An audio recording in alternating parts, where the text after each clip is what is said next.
Bhinneka Tunggal Ika, berbeda-beda tetapi tetap satu jua.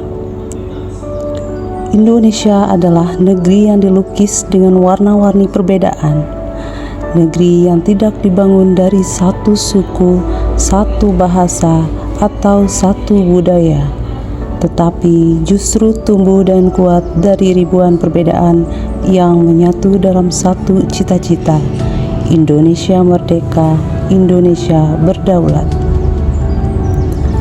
Dari ujung barat hingga ujung timur, dari pegunungan Aceh yang kokoh hingga lautan luas Papua yang membiru, keberagaman bukan hanya tampak, tapi juga terasa dalam tutur kata, dalam pakaian adat, dalam bunyi alat musik, hingga dalam aroma masakan khas daerah.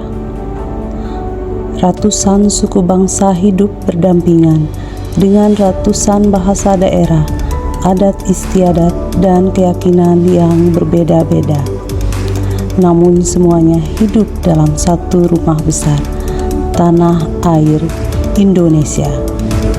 Sebagai calon pegawai negeri sipil, kita dipanggil bukan hanya untuk menjadi pelayan publik, tetapi juga untuk menjadi penjaga nilai-nilai kebangsaan.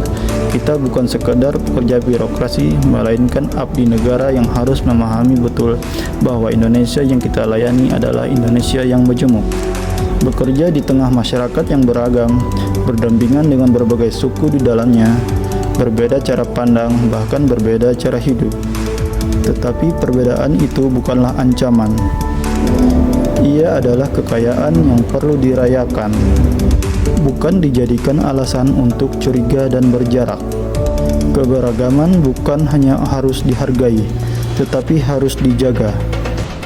Keberagaman di Indonesia adalah fakta, bukan pilihan. Kita tidak bisa memilih untuk hidup dalam masyarakat yang homogen, tetapi kita bisa memilih untuk membangun harmoni dalam perbedaan, untuk saling melengkapi. Persatuan bukan hanya warisan para pendiri bangsa, tapi juga tanggung jawab setiap generasi untuk terus menjaga, merawat, dan menguatkannya demi Indonesia yang adil, damai, dan sejahtera.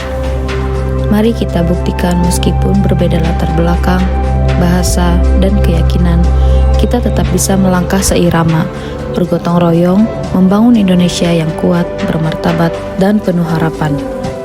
Mari kita rawat keberagaman ini, kita jaga agar tak mudah terkoyak oleh kebencian atau perpecahan. Jadikan pengabdian kita bukan hanya soal pekerjaan, tetapi juga soal cinta yang tulus kepada bangsa dan seluruh rakyatnya. Karena sejatinya, menjadi seorang ASN adalah menjadi bagian dari solusi Indonesia. Dan solusi itu hanya bisa terwujud jika kita mampu melihat keberagaman sebagai anugerah, bukan masalah. Sebagai kekuatan, bukan kelemahan. Indonesia akan kuat selama kita tetap bersatu. Dan persatuan hanya akan hidup jika kita saling menerima, saling memahami, dan saling menjaga.